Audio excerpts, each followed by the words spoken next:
Hoje o Brasil recebeu uma notícia estarrecedora, mais uma abominação cometida pela justiça brasileira. Mas antes de explicar essa notícia, a gravidade dela, do que eles estão fazendo, eu preciso te contar um pouco de uma história de um país chamado Ruanda. Então eu peço 5 minutos da sua atenção, eu garanto que você não vai se arrepender. Não era para estar gravando o vídeo hoje, estou viajando com a minha família, era o momento de descansar, mas não tem como descansar enquanto você vê seu país se transformando numa ditadura a olhos vistos, né? Destacando-se como uma ditadura para o mundo inteiro. País Ruanda, você já deve ter ouvido falar do genocídio da Ruanda, né? O grande genocídio que aconteceu em 1994. A Ruanda, uma nação que era dividida em duas etnias, os Tutsis e os Hutus.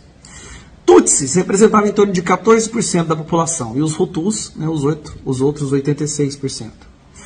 E havia um conflito durante muitos anos dessas duas etnias, até que os Hutus chegaram no governo. E os Hutus, depois de chegarem no governo, começaram a fazer um censo, identificar todos os Tutsis que haviam no país.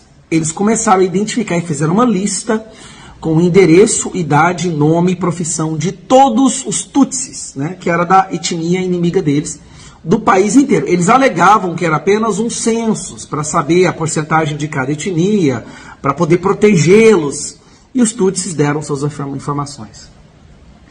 Pouco tempo depois, com os endereços em mãos, com as idades, as profissões, começou-se o maior genocídio da história moderna.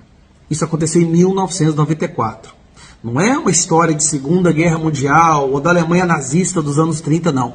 Você provavelmente estava vivo quando isso aconteceu. Você provavelmente viu isso nos noticiários. Mais de 1 milhão de pessoas foram exterminadas. 1 milhão de Tutsis foram exterminados na Ruanda. Entre 150 mil a 200 mil mulheres foram estupradas por um governo que dizia estar defendendo a democracia. Por uma justiça que dizia estar exterminando o inimigo. E durante os anos antes desse genocídio, esse governo criou uma espécie de propaganda, através de rádio e televisão, para convencer o povo de que os Tutsis eram baratas, transmitiam doenças, eram traidores e correspondiam a um risco para a soberania da nação. Então, quando esses Tutsis foram exterminados, os Hutus não acharam ruim. Na verdade, pessoas comuns, trabalhadores, saíram nas ruas com facão na mão para matar os Tutsis. Tá, Gustavo? Mas o que isso tem a ver com o Brasil? Isso aqui tem a ver com o Brasil.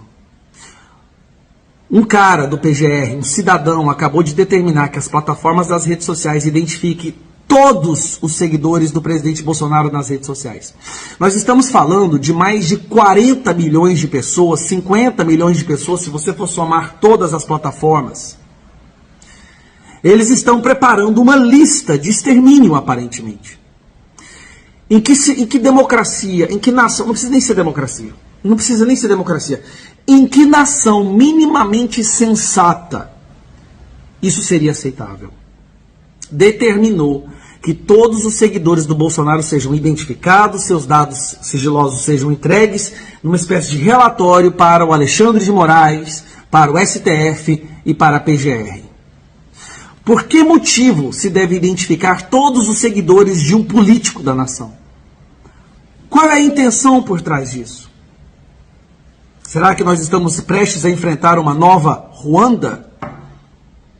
Isso não tem o menor cabimento.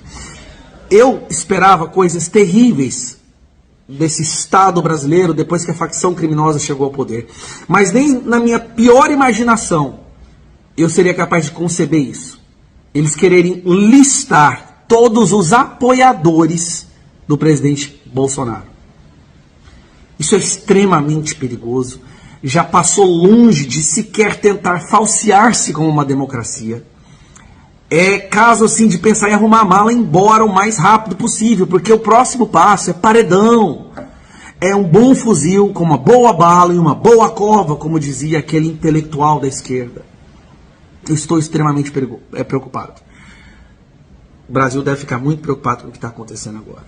O ministro da Justiça dizendo que acabou essa história de liberdade de expressão, o presidente da República dizendo abertamente que nós vivemos uma democracia relativa, que a Venezuela é mais democrática que o Brasil, o ministro do STF dizendo que derrotou o bolsonarismo, o mesmo ministro dizendo que a Venezuela é uma ditadura da direita, que o Brasil é um semipresidencialismo, já alegou que o Bolsonaro é inimigo. O outro ministro do STF dizendo que vai prender muita gente, vai multar muita gente. Isso já virou... Meu Deus do céu, eu espero que o mundo perceba o que está acontecendo com o Brasil antes da situação ficar irreversível. Obviamente, nós vamos tentar lutar contra isso. Mas sabe qual que é o problema? Hoje, qualquer parlamentar que haja contra essa sanha autoritária é o primeiro a ser derrubado. Nós já temos alvos gigantescos em nossas costas. Muitos de nós já dá como certo a cassação, até possível prisão. O que aconteceu com o Brasil, gente? O que está acontecendo com o nosso país? Isso é muito sério. Isso é muito sério. É muito triste ver que uma parcela considerável da nossa nação já está tão imbecilizada que não consegue perceber que o Brasil já virou uma prisão, virou uma ditadura. Mas uma ditadura que dá migalhas. Então, a gente aceita a ditadura. Não tem mais nada para falar.